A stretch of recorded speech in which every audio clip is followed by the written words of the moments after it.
In 1947, Laterno University created their first football team. This team would go down in history as undefeated in its first and only season. This is its story. On April 1st, 1947, shortly after opening Laterno Technical Institute, founder and businessperson Reginald Guffield Laterno declared in a Board of Trustees meeting, "We should create a football team." The suggestion was picked up by the director of athletics, Frank Frankfurter, who put Holyfield Clausewitz in charge of the team.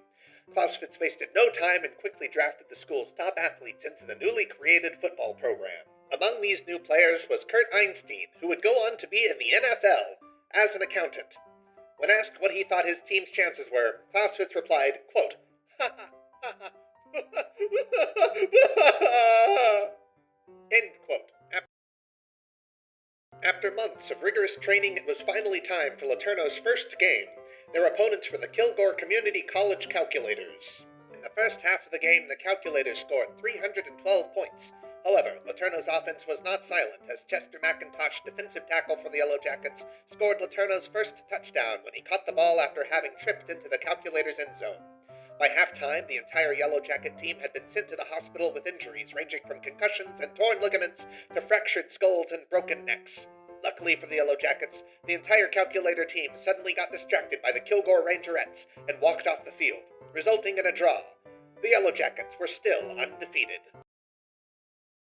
By the time enough of the Yellow Jacket players had recovered to field a team, there was only one game left in the season, an exhibition match against Texas A&M University.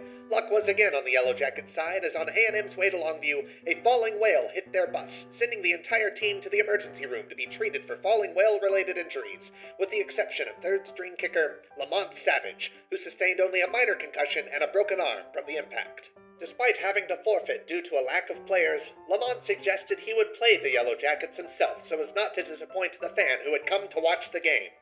The result of this friendly match was 420 to -7 in favor of Lamont. Yet Laterno still persevered to an undefeated season. However, despite this impressive record, R.G. Laterno pulled the plug on the program, saying the resources being used by the football team would be better used to change food distributors to something more wholesome. Bon appetit. However, the Yellow Jacket football team would nevertheless go down in history as the team with the greatest record of all time, and their example of determination and victory is one we can all aspire to today.